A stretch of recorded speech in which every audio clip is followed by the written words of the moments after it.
تو جاننا چاہیے، ہمارا یہ عقیدہ ہے، ہمارا یہ ایمان ہے کہ پیارے آقا علیہ الصلوۃ والسلام نور ہیں۔ اللہ تبارک و تعالیٰ نے اپنے نور سے سرکار پاک صلی اللہ علیہ وسلم کے نور کو پیدا فرمایا، اور اس سلسلے میں حدیث شریف ہے، سرکار فرماتے ہیں اول ما خلق اللہ نوری وکل شیء من نوری، سب سے پہلے اللہ تعالیٰ نے میرے نور کو پیدا کیا اور میرے نور سے تمام چیزوں کو پیدا فرمایا۔ حضرت جابر رضی اللہ عنہ کی حدیث ہے، عرض کی یا رسول اللہ تعالیٰ نے سب سے پہلے کیا چیز پیدا کی؟ حضور نے فرمایا جابر اللہ تعالیٰ نے سب سے پہلے تیرے نبی کے نور کو پیدا کیا اور اس نور سے سب چیزیں پیدا فرمائی۔ یہ تو سب مانتے ہیں، ہر مسلمان کا ایمان ہے جب کچھ نہیں تھا صرف اللہ تعالیٰ تھا۔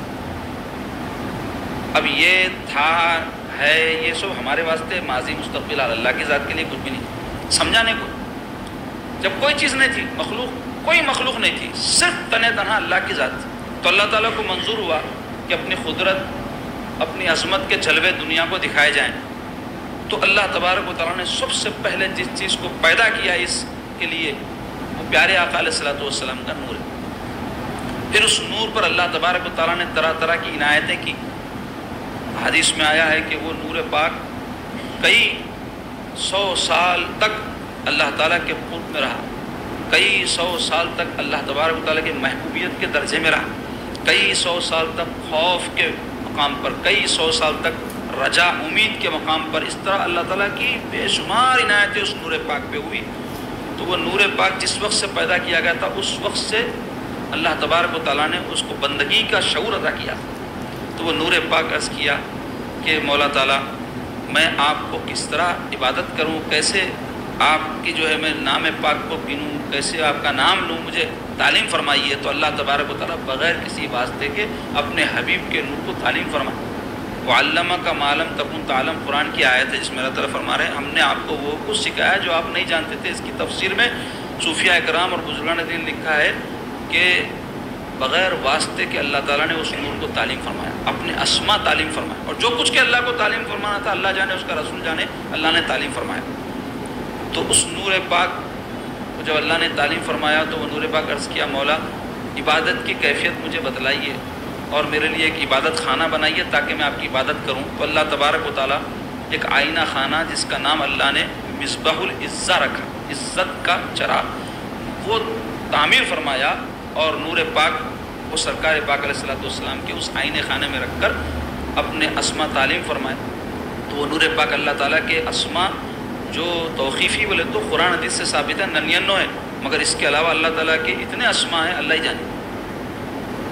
بعض روایتوں میں 1000 اسما اللہ تعالیٰ کے وہ نور پاک ورد کیا، اس میں اللہ کو 1000 سال، اس میں رحمان کو 1000 سال، اس میں رحیم کو 1000 سال، اس طرح وہ سارے اللہ تعالیٰ کے اسما کو جب ورد کیا تو اللہ تبارک و تعالیٰ اپنے محبوب کی اس عبادت سے خوش ہوئے۔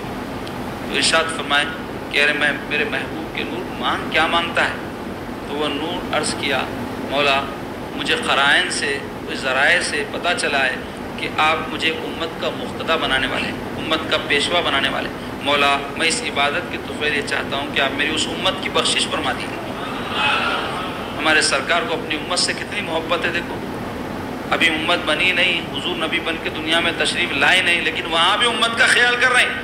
اور آج آپ امت کو دیکھو کس ڈگر پہ ہے، اپنے آقا کو بھول بیٹھے، پورا بھلا دیا تو نہیں بولوں گا مگر ہر قدم پر اپنے آقا کو یاد رکھنا ہے، کچھ بھی کرنے سے پہلے، کچھ نہیں کرنے سے پہلے دیکھنا کہ اس میں میرے آقا کی مرضی کیا ہے، میرے سرکار کا حکم کیا ہے، کرتے ایسا یاد میرے سرکار اس عمل کو کیسا کرو، بولے کھانے کا عمل ہے، سونے کا عمل ہے، اٹھنا ہے، بیٹھنا ہے، چلنا ہے، پھرنا ہے، زندگی میں بے شمار معاملات ہیں، چھوٹے چھوٹے تو بہت ہیں، اور ہر ایک امر میں سرکار کی رہنمائی ہے۔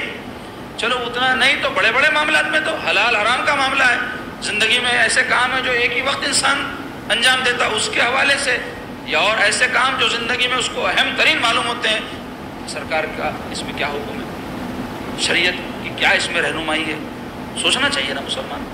تو مختصر یہ اللہ تبارک و تعالیٰ اس کے بعد جب تخلیق کا آغاز فرمائے تو اس نور پاک سے 4 تقسیمات فرما کر ایک تقسیم میں پھر اس تقسیم سے اللہ تبارک و تعالیٰ نے 4 چیزوں کی تخلیق فرمائی، لوح و قلم، عرش و کرسی۔ باقیات کی بڑی تفصیل ہے، وقت نہیں ہے اس واسطے میں اس کو شارٹ کر رہا ہوں۔ تو لوح تختی کو کہتے ہیں، قلم پین، عرش اللہ تعالیٰ کا عرش، کرسی اللہ کی کرسی، وسیع کرسی السماوات والارض، آیت الکرسی میں جو آیا ہے ان 4 چیزوں کی اللہ تعالیٰ نے تخلیق فرمائی. اس کے بعد قلم کو حکم فرمایا لکھ. تو قلم عرض کیا مولا کیا لکھوں؟ تو حکومہ جو کچھ میرے علم میں ہے لکھ دے. تو قلم عرض کیا مولا شروع کس سے کروں؟ تو فرمایا بسم اللہ الرحمن الرحیم لکھ. تو قلم لکھنا شروع کرا. بسم اللہ میں لفظ اللہ پہ جب پہنچا تو اللہ تعالیٰ کا اسم، یہ اسم جلالہ ہے، ذات، اس میں ذات ہے، یہ ایسی اس پر ہیبت طاری ہوئی، حدیث میں آیا ہے چر گیا قلم، اور 700 سال تک چرا ہوا رہا. اور پھر اسی حالت میں جب لکھتے لکھتے الرحمن الرحیم، بسم اللہ الرحمن الرحیم میں الرحمن الرحیم ہے نا، اللہ تعالیٰ کے 2 ایسے اسما ہیں، رحمان بہت زیادہ مہربان، رحیم رحم فرمانے والا. تو ان اسما کی تاثیر سے وہ قلم میں جو شگاف آ گیا تھا وہ پر ہو گیا. جب وہ لکھ چکا تو اللہ تبارک و تعالیٰ ارشاد فرمائے اے قلم گواہ رہے امت محمدی کا جو فرد بھی ایک مرتبہ بسم اللہ الرحمن الرحیم پڑھے گا میں اس کو 700 سال کی عبادت کا ثواب عطا کروں گا. تو بسم اللہ الرحمن الرحیم کی بڑی فضیلت ہے، اس کی تفصیل بیان کرنے کا وقت نہیں ہے. فضیلت سن لی ہے نا، ایک ہر عمل میں بسم اللہ الرحمن الرحیم سے آغاز کرنا. اچھے کاموں میں خدا نخواستہ کوئی گناہ کے کام کو بسم اللہ پڑھ کے کرا تو علماء بولے کافر ہو جاتا، کیونکہ اللہ کا نام، بسم اللہ کے معنی کیا ہے؟ اللہ کے نام کی مدد سے. گناہ کے کام میں اللہ کے نام کی مدد لے سکتا مسلمان جی؟ کرتے ہیں پہلے تو گناہ، پھر اس میں اللہ کے نام کی مدد کفر ہے. تو مختصر یہ کہ بسم اللہ الرحمن الرحیم کی بڑی فضیلت ہے. بچوں کو سکھانا، کھانے سے پہلے، اٹھتے وقت، بیٹھتے وقت، ہر وقت پڑھ سکتے ہیں بسم اللہ. جہاں جہاں پڑھنے کی اجازت ہے، بعض مقامات ایسے ہیں جہاں نہیں پڑھنا ہے تو وہاں احتیاط کر لینا.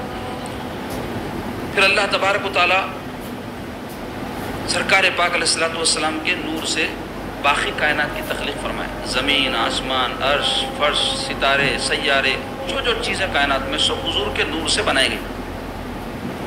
اب یہ زمین، آسمان سب جب بن گئے اللہ تعالیٰ کو منظور ہوا کہ اب قدرت تو دکھا دیا میں اپنی یہ سب بنا کے. اللہ کی قدرت ظاہر ہے سب چیزوں سے، آسمان سے، زمین سے، چاند سے، سورج سے، ہر شے سے اللہ تعالیٰ کی قدرت ظاہر ہو رہی.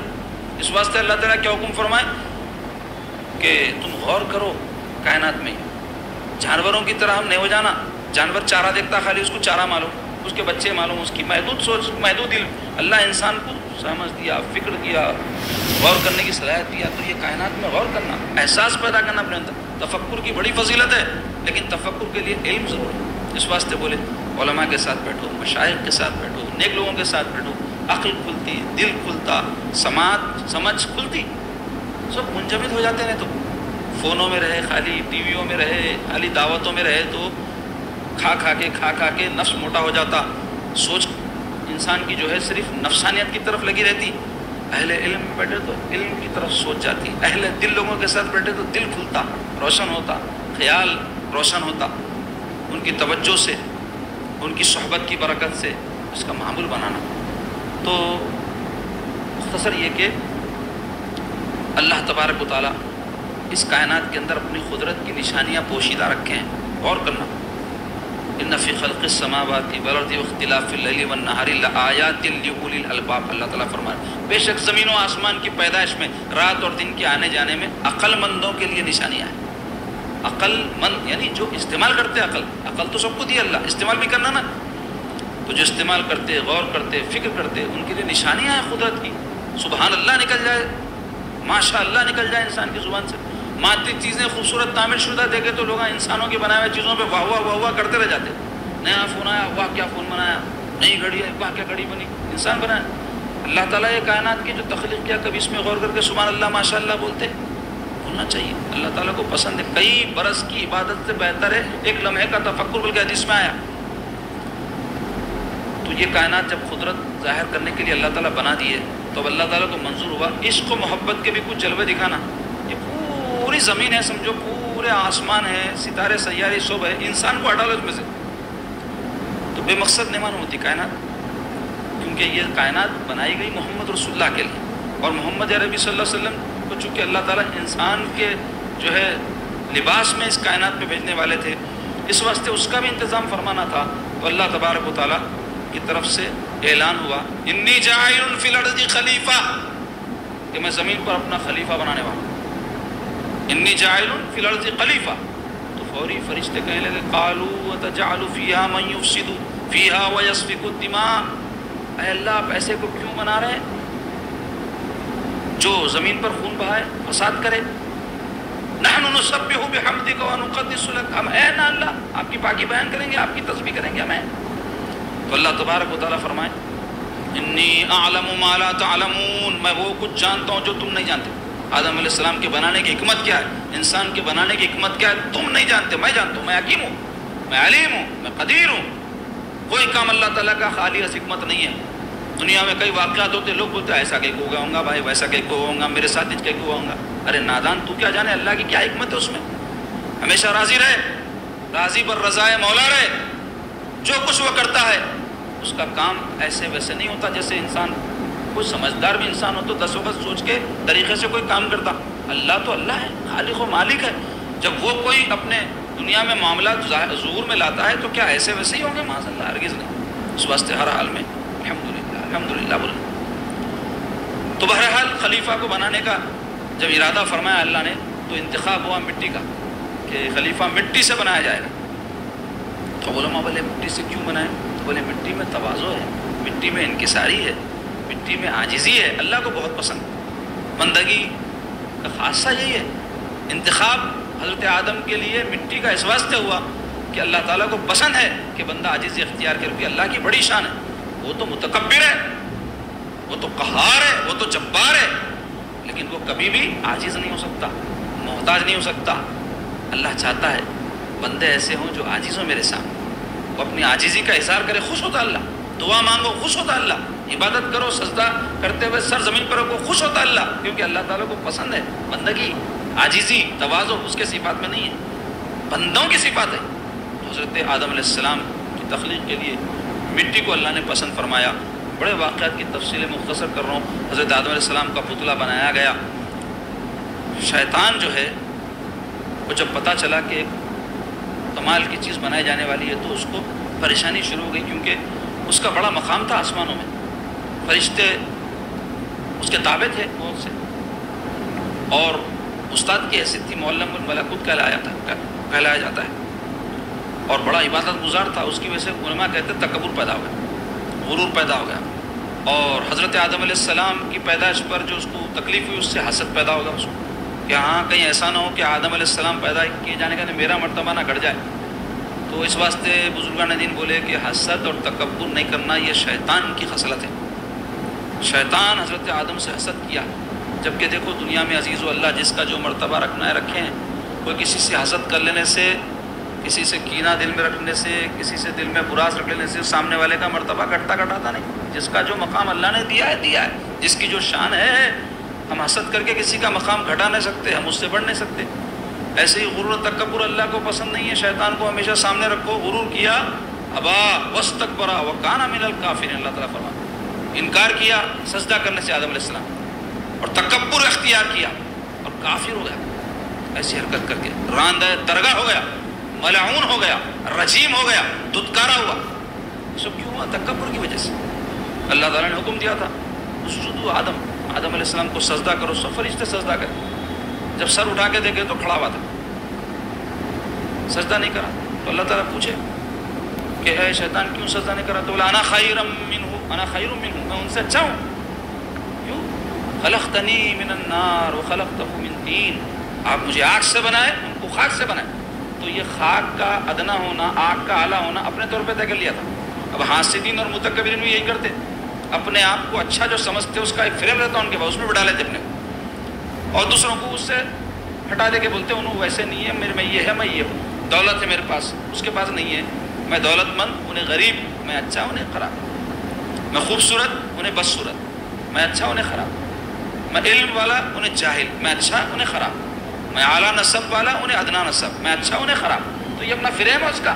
جیسا شیطان کا فریم تھا کہ میں آگ سے بنا ہوں اس واسطے اچھا ہوں. کون بولے آگ سے بنے تو اچھے؟ اللہ تعالیٰ بولے تھے نہیں بولے، اپنے طور پہ فریم فٹ کر لیا. تو ایسے ہی متکبر بھی کرتے. تو ہم بھی دیکھنا ہم کوئی فریم میں تو بیٹھے ہوئے نہیں ہے کیا، ورنہ شیطان کے راستے پہ چل رہے ہیں. تو تکبر اللہ کو پسند نہیں. جتنے اللہ والے مجھے انبیاء، صحابہ، اہل بیت، اولیاء اللہ، اس کے باوجود ان کی بڑی شان تھی. اللہ ان کو لاکھوں بندوں کے بخشش کا وسیلہ بنائیں گا. اس کے باوجود ان میں تواضع تھی، انکساری تھی، عاجزی تھی. اللہ کو پسند ہے یہ. اب واقعات کی تفصیل میں گئے بغیر آگے میں آپ کو لے کے چلتا ہوں. لغزش ہوئی آدم علیہ السلام سے. شیطان تو نافرمانی کر کے دھتکار دیا گیا. اللہ تبارک و تعالیٰ جو ہے آدم علیہ السلام کو زمین پر بھیج دیے. شیطان تو ملعون ہو کے گلی گلی کا ہو گیا. حضرت آدم علیہ السلام بہت روتے تھے, اللہ تعالیٰ کے حضور میں گڑگڑاتے تھے, توبہ کرتے تھے, اللہ حکم فرمایا تھا فلاں درخت کا پھل مت کھاؤ, میں کھا لیا, مجھے معاف فرما, معاف فرما. آپ کی توبہ قبول نہیں ہو رہی تھی. ایک دن خیال آیا, میں جب جنت میں تھا تو میں نے عرش کے پائے پہ لا الہ الا اللہ محمد رسول اللہ لکھا ہوا دیکھا. تو یہ جو محمد رسول اللہ ہے یہ کوئی معمولی ذات نہیں ہے کہ اللہ نے عرش پر ان کا نام لکھا ہے. اللہ کے حضور میں دعا کیے, مولا محمد عربی کے وسیلے سے میری توبہ قبول فرما لے. قبول ہو گئی. تو آدم علیہ السلام کے لیے بھی حضور وسیلہ ہے, جبکہ آدم علیہ السلام تمام انسانوں کے والد ہیں.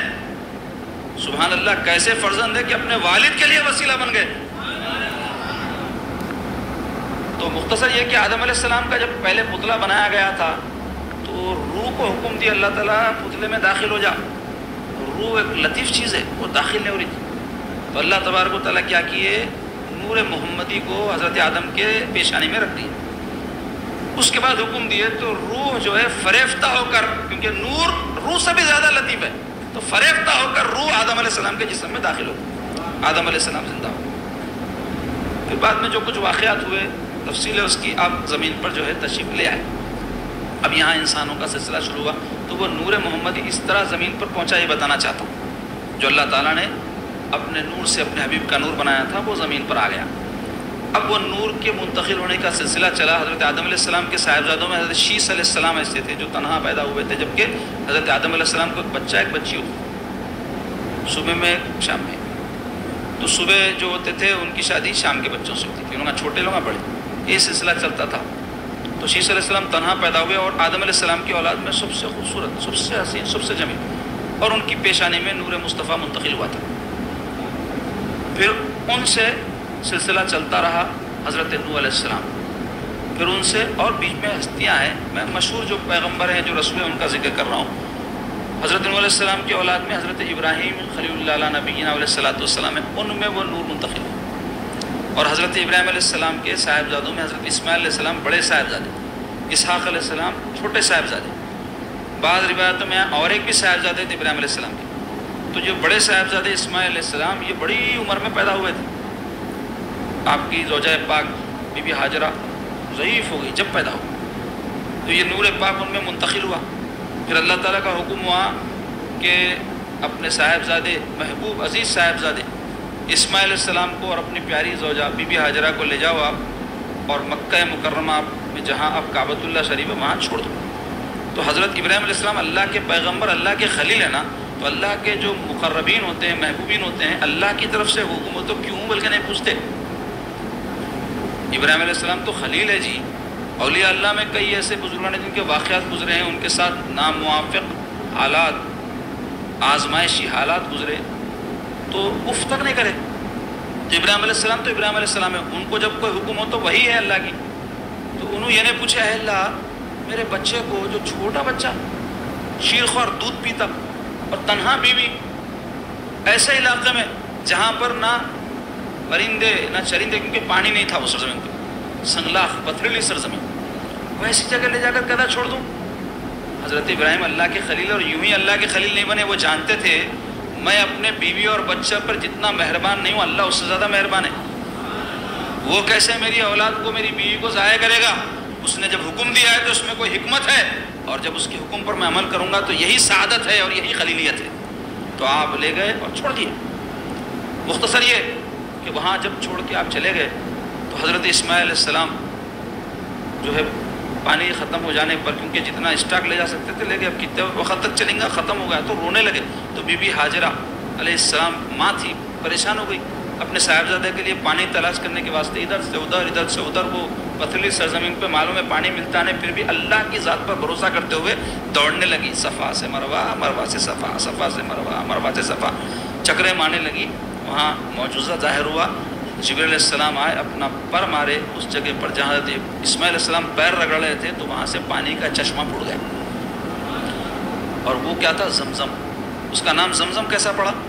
جب پانی نکل کے بہنے لگا تو بیوی دیکھی، بی بی ہاجرہ، یہ پانی پورا بہ جائے گا تو میرے بچے کے ہاستے پانی نہیں رہے گا، تو آپ زم زم رک رک کہنے لگے. زمزم کی معنی رک رک، مٹی لگا دی. سرکار پاک صلی اللہ علیہ وسلم کی حدیث میں آیا بی بی ہاجرہ زم زم رک رک اگر نہ کہتی تو اتنا پانی بہتا پوری دنیا کی ضرورت کے لیے کافی ہو جاتا. تو وہ مقدس پانی زمزم جس کو پینے پر وہ شفا ہے، اور جو مقصد سے پیے سرکار فرمائے کہ وہ مقصد پورا ہوتا. بس شرط یہ ہے کہ ایمان ویسا ہو، ہمارا یقین ہو کہ یہ یقین اس کے اندر اللہ تعالیٰ شفا رکھے ہیں، میرے مراد و مقاصد کی تکمیل رکھے ہیں. اس نیت کے ساتھ آپ پیو، اس کے آداب جو بھی بتائے گئے اس کے